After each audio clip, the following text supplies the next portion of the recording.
Good morning friends, welcome to our YouTube channel. Friends, आज की video में मैं आपके साथ डिस्कस करने वाला हूं जीएसटीआर 1 फॉर द मार्च 2020। उसके अंदर आपको लास्ट चांस दिया गया है अपनी गलतियों को ठीक करने का।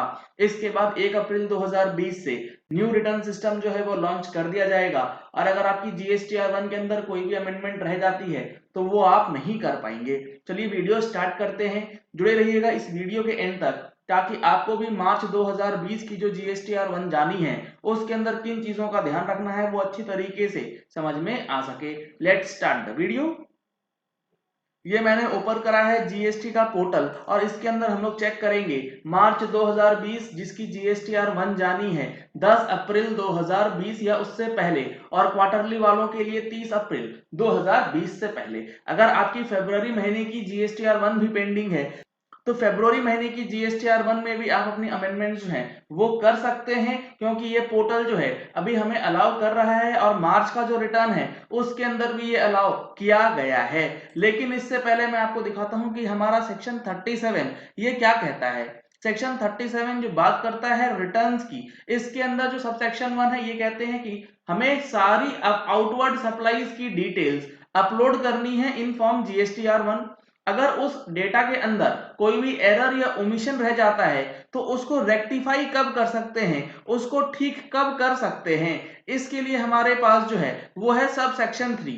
ये बात करता है any registered person who has furnished the details under sub section 1 for any tax period and which have remained unmatched under section 42 or 43 shall upon discovery of any error or omission thereof rectify such error or omission in such manner as may be prescribed and shall pay the tax and interest if any in case there is a short payment of tax on account of such error or omission in the return to be furnished for such tax period। मतलब आपको जब error या omission का पता लगा आप उसी time पे उस एरर या ओमिशन को ठीक कर सकते हैं। सपोज आपका जीएसटी नंबर जाना था किसी और पार्टी का, आपने डाल दिया किसी और पार्टी का, आपको देना था B2B के अंदर, आपने ऐड कर दिया B2C के अंदर। तो ऐसे एरर्स और ओमिशंस को आप जब देखते हैं तब रेक्टिफाई कर सकते हैं। लेकिन इसका जो प्रोविजो है ये एक लास्ट डेट प्रेस्क्राइब करता है।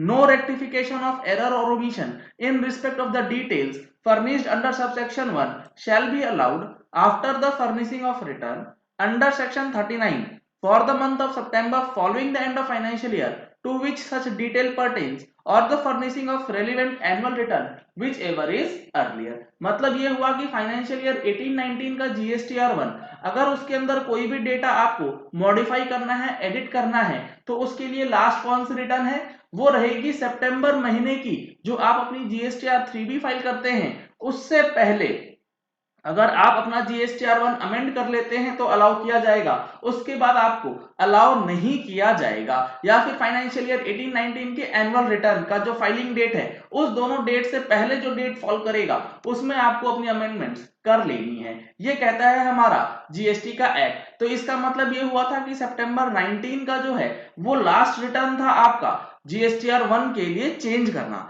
लेकिन अब हमारे पास जो हमारा जीएसटी पोर्टल है वो अगर आप देखेंगे तो मैंने ओपन करा है financial year 1920 return filing period मार्च।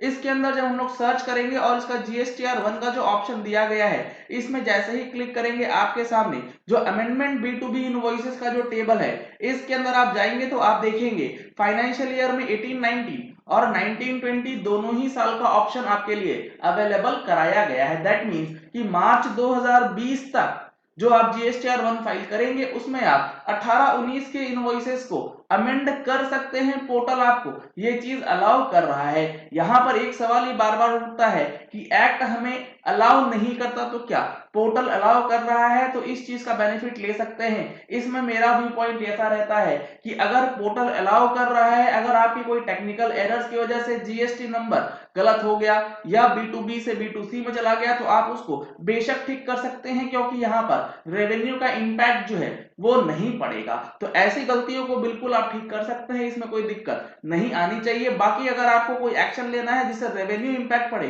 तो आप कंसल्टेंट से जरूर डिस्कस करें कोई भी स्टेप लेने से पहले। तो आप देख पा रहे हैं यहाँ पर B2B इनवॉइसेस को जो है अमेंड करने का ऑप्शन दिया गया है फॉर द फाइनेंशियल ईयर 18-19 और ये आखिरी मौका होगा क्योंकि अप्रैल महीने से हमें जीएसटीआर 1 जो है वो नहीं भरना है। और उसके अंदर आपको 18-19 से रिलेटेड जो भी डेटा है उसको अमेंड करने का ऑप्शन भी नहीं दिया जाएगा।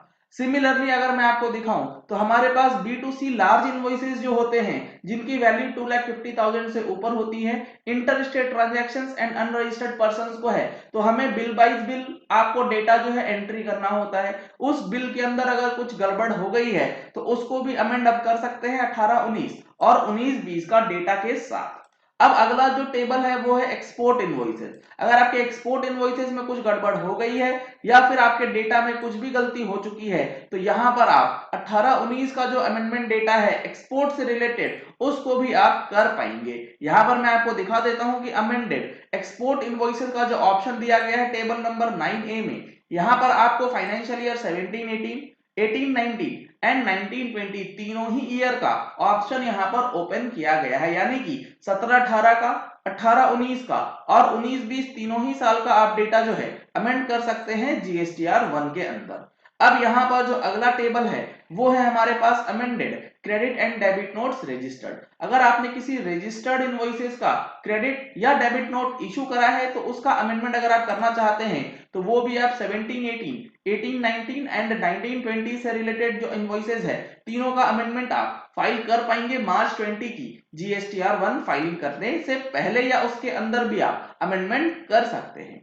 इसके बाद जो है amendment credit and debit notes unregistered. अगर आपने अनरजिस्टर्ड के लिए कोई क्रेडिट या डेबिट नोट इशू किए थे जिसके अंदर कुछ मिस्टेक्स हो गई थी, एरर्स या ओमिशंस हो गई थी, तो उसको भी आप अमेंड कर सकते हैं table number unregistered credit and debit notes के टेबल में। तो यहां पर आप 17-18, 18-19 और 19-20 तीनों ही ईयर का अमेंडमेंट जो है वो आराम से कर सकते हैं, इसमें कोई दिक्कत नहीं आएगी, पोर्टल आपको अलाउ कर रहा है। इसके बाद similarly amendments of adjustment of advances जो है, अगर आपने एडवांसेस लिया है उसकी डेटा फीडिंग में अगर कुछ गलती हो गई है तो उसका भी अमेंडमेंट आप 18-19 से रिलेटेड अभी भी कर पाएंगे। हालांकि ये सारी चीजें सितंबर के बाद अलाउड नहीं होनी चाहिए थी जीएसटी पोर्टल पे। उसके बाद अगर आपका कोई B2C का टेबल था जो कि B2B में चला गया या B2B का था B2C में चला गया तो आप अकॉर्डिंगली उसको भी अमेंड कर सकते हैं 18-19 से रिलेटेड। और आपको यहाँ पर मंथ सिलेक्ट करना है कि कौन से महीने का डेटा है और ओरिजिनल प्लेस ऑफ सप्लाई डालने के बाद आप डेटा जो है उसे अमेंड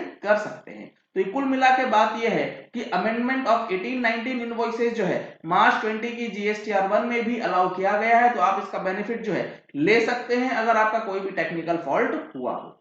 अगर आपको जीएसटी से रिलेटेड किसी भी प्रकार की और कोई क्वेरी है तो आप हमारी वेबसाइट gstplatform.com पे विजिट कर सकते हैं और अपनी क्वेरी हम तक पहुंचा सकते हैं। क्वेरी पहुंचाने के लिए आपको कॉन्टैक्ट अस का सेक्शन दिया गया है, उसमें आप अपना नाम, ईमेल आईडी और अपना मैसेज लिख करके हमें भेजेंगे। हमारी टीम विद इन 48 आवर्स उसका रिप्लाई करेगी। अगर आपको इंस्टेंटली रिप्लाई चाहिए, कॉल पे रिप्लाई चाहिए, तो आप हमारी पेड मेंबरशिप की सर्विसेज भी ले सकते हैं। ज्यादा जानकारी के लिए कॉन्टैक्ट नंबर्स वीडियो के डिस्क्रिप्शन बॉक्स में आपको मिल जाएंगे, आप उसमें संपर्क कर सकते हैं।